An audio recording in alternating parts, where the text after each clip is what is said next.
gonna be an angry car rant, and I need y'all to go to keytoset.com and sign up for my newsletter so I can tell y'all what platform I'm gonna be on next, because I'm already in hot water with all of these platforms due to my shenanigans, and this video is certainly not gonna help. But you know what? You know me, right? If I feel it, if I see something, I need to say something. Yesterday, I posted Free Rodney Hinton, and I received a lot of hate, and I know why.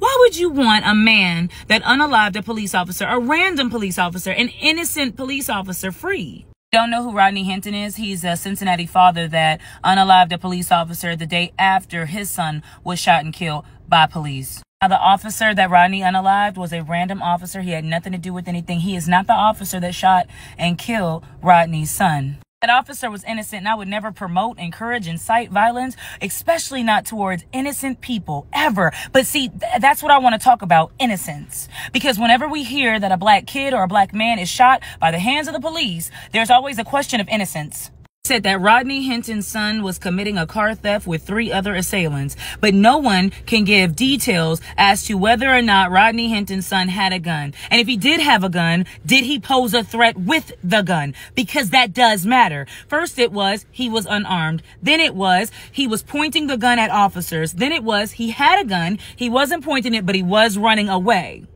Then it was they couldn't find the gun on the person, but there was a gun at the crime scene. Which one was it? And yes, it does matter. We'll just look at the body cam footage because that'll tell us what happened.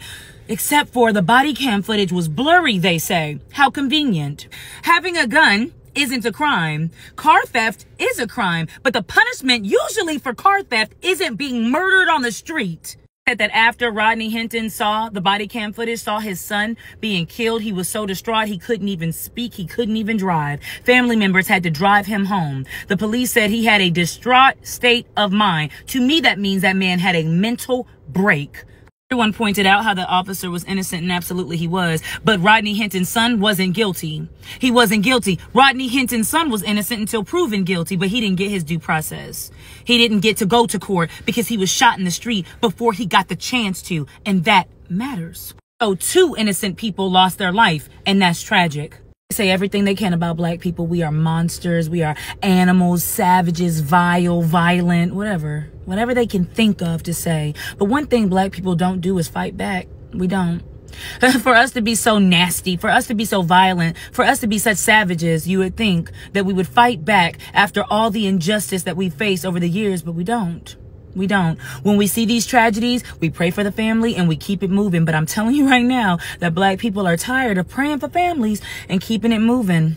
And I don't know what that means. And I'm not saying anything, but I think we're tired as a people.